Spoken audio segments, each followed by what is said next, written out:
মনির ভাই তুমি যে আজকে পরীক্ষা দিলা, হ্যাঁ এই যে এগুলো এতগুলো পরীক্ষা দিলা, পরীক্ষা তোমার কেমন হবে, মানে কেমন হইলো? আলহামদুলিল্লাহ, আল্লাহর রহমতে অনেক ভালো হয়েছে ভাই, কিন্তু স্যাররা প্রশ্ন করতে পারে না ভালো মতনে, তাদের আরও কঠিন প্রশ্ন করা উচিত ছিল। তো তুমি কি সবগুলো পাস করবা? ইনশাল্লাহ পাশ করবো আল্লাহর রহমত। তো মানে সব মিলে কেমন মার্ক হইতে পারে তোমার? যে সব মিলে মার্ক যেমনই হোক পাশ করলেই চলে। পাস আমরা তো পাস করতে ভাই, হলে আমরা তোমার তো একটা গ্রেড অনুযায়ী আছে না, তুমি গ্রেড অনুযায়ী সবার লাস্টে থাকি, হুম খালি পাশ করলেই বা আমগো মনে করো 33 পাইলে কিন্তু মতন টাইনা টাইনা 33 পাইলে পাস, মানে এরকম আছে না যে তুমি প্লাস পাইবা? ভাই প্লাস প্লাস আঙ্গুর ব্যাক বেঞ্চারের প্লাস লাগে না, বুঝেন না ভাই? ও। এটা তো ভালো করে জানি না, আমরা পাস করতে হলে চলে। আমরা দেখবেন একদিনকে আমরা ব্যবসা করবো, যারা পাস করবো ওরা আঙ্গুর ব্যবসা চাকরি নিবো, তাই নাকি? হ্যাঁ তারা হিসাব করবো, আমরা পায়ের উপর পা তুলে খামো আর ওদের কাজ করাবো, বুঝছেন ভাই? তুমি কি ব্যবসা করবা তাহলে?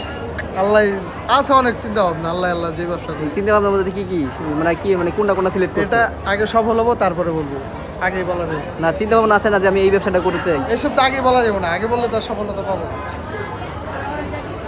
সফলতা পাইলে ঠিক বুঝলাম, কিন্তু আগেরটা চিন্তা ভাবনা আছে না আমি তুমি এই ব্যবসা করতে চাইতে পারি, এটা বলা যাবে না। মনের মনে রাখছো তোমার ইচ্ছা। আচ্ছা ঠিক আছে।